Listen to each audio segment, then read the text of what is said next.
Assalamualaikum warahmatullahi wabarakatuh. Selamat pagi anak-anak. Gimana kabarnya? Tetap semangat walaupun belajar di rumah. Jangan lupa jaga kesehatan.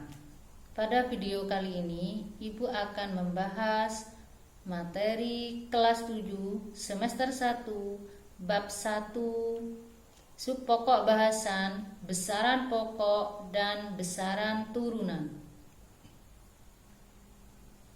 Besaran pokok. Besaran pokok adalah besaran yang satuannya telah ditetapkan terlebih dahulu dan tidak diturunkan dari besaran lain. Besaran pokok dan satuan dalam SI. Yang pertama, besaran panjang, satuannya meter, simbol M kecil. Yang kedua, besaran massa, satuan kilogram, simbol Kg.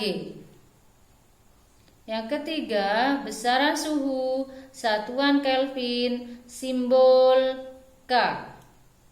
Yang keempat, besaran waktu, satuan sekon, simbol S. Yang kelima, besaran kuat arus listrik, satuan ampere, simbol A. Yang keenam, besaran jumlah zat, satuan mol, simbol N. Yang ketujuh, besaran intensitas cahaya, satuan kandela, simbol CD. Besaran pokok dan satuannya. Besaran panjang. Alat ukur yang digunakan diantaranya mistar, mikrometer skop, jangka sorong. Besaran massa. Alat ukur yang digunakan neraca Ohaus, neraca lengan, neraca pegas, neraca digital. Besaran waktu. Alat ukur yang digunakan jam matahari, jam dinding, stopwatch, jam digital. Besaran suhu. Alat ukur yang digunakan termometer. Pengukuran besaran pokok, pengukuran panjang. Yang pertama, penggaris. Penggaris yang digunakan dalam kehidupan sehari-hari memiliki skala terkecil hingga 1 mm sehingga ketelitian penggaris adalah setengah dari skala terkecil yang dapat diukur, yaitu 0,5 mm. Ketelitian alat ukur adalah nilai skala terkecil yang masih dapat diukur oleh alat tersebut. Untuk memperoleh data yang benar, setiap pengukuran panjang harus dimulai dari angka 0. Alat ukur yang kedua, jangka sorong. Jangka sorong memiliki ketelitian lebih tinggi dibandingkan penggaris. Alat ini dapat digunakan untuk mengukur panjang dan lebar benda, diameter bagian dalam dan diameter bagian luar sebuah benda yang berbentuk silinder, serta kedalaman sebuah lubang.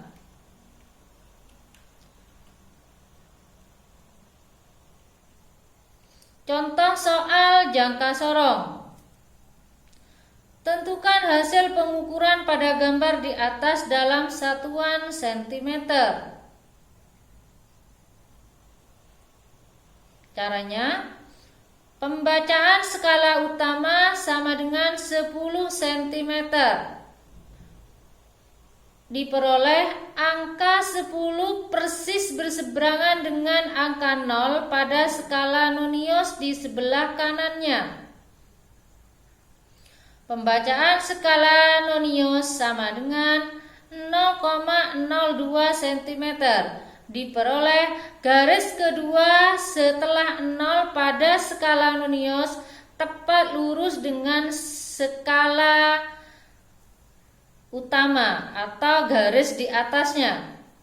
Jadi, hasil pengukuran pada gambar di atas sama dengan 10 cm ditambah 0,02 cm sama dengan 10,02 cm.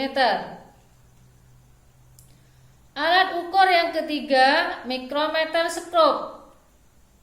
Mikrometer skop adalah alat ukur panjang yang paling teliti dengan skala terkecil 0,01 mm. Alat ini digunakan untuk mengukur tebal sebuah benda yang berbentuk plat, lembaran, atau mengukur diameter kawat. Hasil pengukuran dengan menggunakan mikrometer skop berdasarkan pada skala tetap dan skala putar pada alat tersebut.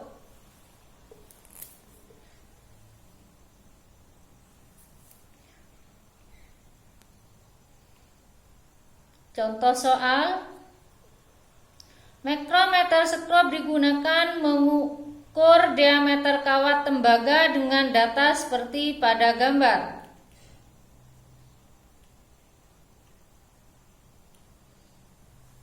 Penyelesaiannya, skala utama sama dengan 1,5 mm yang paling berimped dengan skala nonius. Skala nonius sama dengan 0,30 mm. Diambil skala yang paling lurus dengan skala utama. Maka hasil pengukurannya sama dengan skala utama ditambah skala nonius sama dengan 1,5 ditambah 0,3 sama dengan 1,80 mm. Kedua, pengukuran massa. 1. Neraca 4 lengan. Neraca 4 lengan biasanya digunakan di laboratorium untuk kegiatan praktikum. Contoh soal neraca 4 lengan. Nia melakukan percobaan mengukur massa sebuah plat logam dengan neraca 4 lengan dan diperoleh data seperti pada gambar. Diketahui di gambar, skala lengan 1 lurus dengan 200, lengan 2 lurus dengan angka 40, lengan 3 lurus dengan angka 8, dan lengan 4 lurus dengan angka 0,5. Sehingga massa benda yang diukur sama dengan kita jumlahkan semua. 200 ditambah 40 ditambah 8 ditambah 0,5 gram sama dengan 248,5 gram. Alat ukur yang kedua, neraca pasar dan neraca dacin. Neraca pasar biasanya digunakan oleh para pedagang di pasar.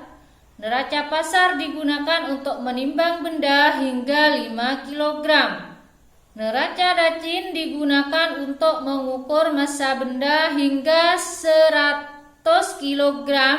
Neraca ini digunakan oleh petani. Semua neraca tersebut bekerja berdasarkan prinsip pada tuas atau pengungkit. Pengukuran waktu. Waktu adalah selang antara dua kejadian atau dua peristiwa. Satuan waktu yang sering digunakan adalah detik atau sekon, menit, dan jam. Satuan SI untuk waktu adalah sekon atau detik. Sebelumnya, definisi 1 sekon atau 1 detik adalah 1/86.400 kali 1 hari rata-rata. Oleh karena 1 hari di bumi tidak selalu tetap, maka dibuat definisi 1 sekon adalah 1/86.400 kali waktu yang dibutuhkan bumi mengelilingi matahari 1 kali. Pengukuran suhu. Suhu merupakan pengukuran derajat panas atau dinginnya suatu benda. Alat pengukur suhu adalah termometer. Macam-macam termometer. Satu, termometer klinis untuk mengukur suhu badan. Termometer laboratorium digunakan untuk percobaan. Termometer industri digunakan untuk keperluan industri. Termometer ruang digunakan untuk mengukur suhu ruangan, biasanya di dalam ruang ber-AC, di dalam ruang sterilisasi. Besaran turunan. Besaran turunan adalah besaran yang diturunkan dari besaran pokok. Alat yang digunakan untuk mengukur besaran turunan adalah alat-alat yang digunakan untuk mengukur besaran pokok yang menyusun besaran turunan tersebut. Besaran turunan luas. Untuk benda yang berbentuk persegi, luas benda dapat ditentukan dengan mengalihkan hasil pengukuran panjang dengan lebarnya. Panjang kali lebar. Besaran luas jika panjang dan lebarnya diukur dalam satuan meter, maka luas yang diperoleh satuannya adalah meter kuadrat. Yang kedua, besaran turunan volume. Misalnya kamu mempunyai dua wadah, yakni kaleng besar dan kaleng kecil. Jika dipergunakan untuk menampung air, kaleng besar pasti dapat menampung air lebih banyak. Hal tersebut terkait dengan besarnya ruangan yang terisi oleh materi. Biasanya disebut volume. Jika volume suatu benda lebih besar, maka benda itu dapat menampung materi lebih banyak dibandingkan benda lain yang volumenya lebih kecil. Volume merupakan besaran turunan yang berasal dari besaran pokok panjang.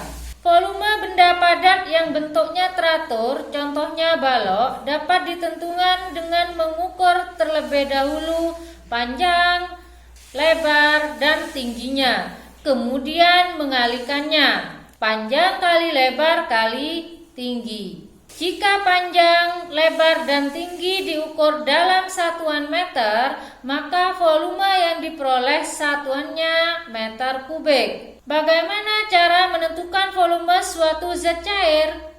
Zat cair tidak memiliki bentuk yang tetap. Bentuk zat cair selalu mengikuti bentuk wadahnya.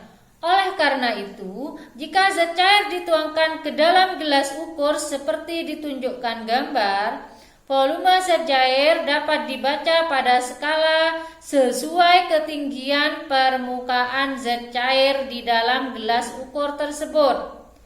Dalam kehidupan sehari-hari, volume zat cair biasanya dinyatakan dengan mililiter dan liter.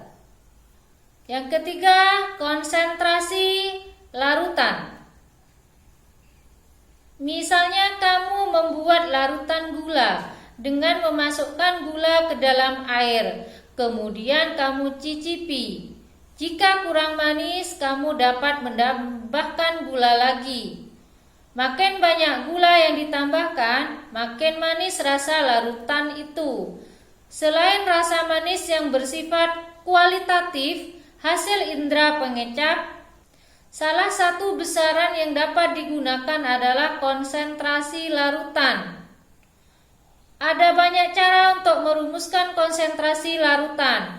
Pada contoh larutan tersebut, konsentrasi dapat dirumuskan sebagai massa gula atau zat terlarut dibagi volume air atau zat pelarut dengan persamaan K sama dengan massa terlarut dibagi volume pelarut. Besaran turunan laju pertumbuhan. Besaran panjang dan waktu dapat digunakan untuk menentukan pertumbuhan tanaman. Misalkan kamu menanam jagung. Pada pengukuran awal diperoleh tinggi tanaman 20 cm. Dalam waktu 10 hari, tingginya menjadi 60 cm. Kamu dapat menentukan laju pertumbuhan jagung tersebut dengan perhitungan sebagai berikut. Laju pertumbuhan sama dengan pertumbuhan tinggi dibagi selang waktu, sehingga didapat 60 dikurangi 20 cm dibagi 10 hari sama dengan 40 dibagi 10 sama dengan 4 cm per hari. Jadi laju pertumbuhan tanaman jagung sama dengan 4 cm per hari. Sekian video pembelajaran pada kali ini. Sampai berjumpa pada video berikutnya. Assalamualaikum warahmatullahi wabarakatuh.